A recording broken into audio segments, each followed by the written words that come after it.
உம்முடைய சீஷர்கள் முன்னோர்களின் பாரம்பரியத்தை ஏன் மீறி நடக்கிறார்கள் என்று இயேசுவிடம் கேட்டவர்கள் யார்? வேதபாரகர், பரிசேயர்.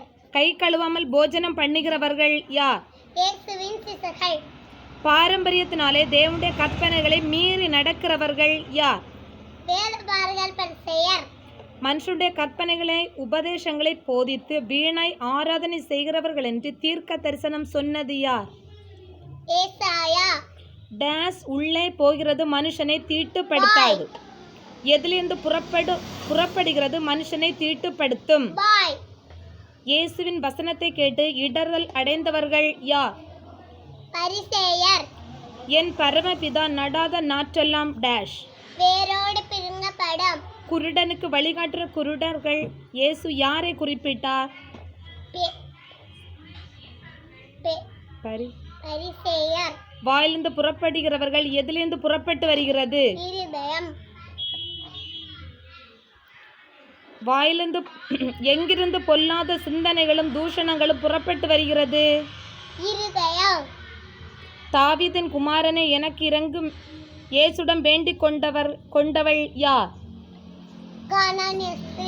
கானானிய ஸ்திரீயின் மகள் எதனால் கொடிய வேதனைப்பட்டாள்? பிசாசு. காணாமல் போன ஆடுகள் என்று இயேசு யாரை குறிப்பிட்டார்? இஸ்ரவேல் வீட்டாரில் அனுப்பப்பட்டார் என்று கூறியவர் யார்? பிள்ளைகளின் அப்பத்தை எடுத்து யாருக்கு கொடுப்பது நல்லதல்ல என்று இயேசு கூறினார்? எஜமான் மேசிலிருந்து விழும் துணிக்கைகளை தின்னுவது எது?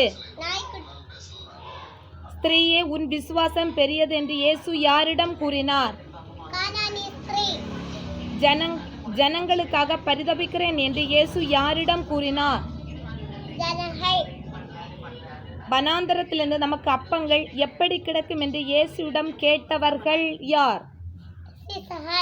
சீசர்களிடம் இருந்த அப்பங்கள் எத்தனை? இயேசு அப்பங்களை ஆசீர்வதித்து யாரிடம் கொடுத்தார்?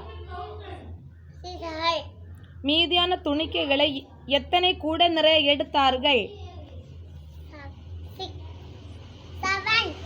ஸ்திரீகளும் பிள்ளைகளும் சாப்பிட்ட புருஷர்கள் எத்தனை பேர்? 4000 பேர். லைக் பண்ணுங்க, ஷேர் பண்ணுங்க, சப்ஸ்கிரைப் பண்ணுங்க, வீடியோவை நல்லா பண்ணுங்க. God bless you.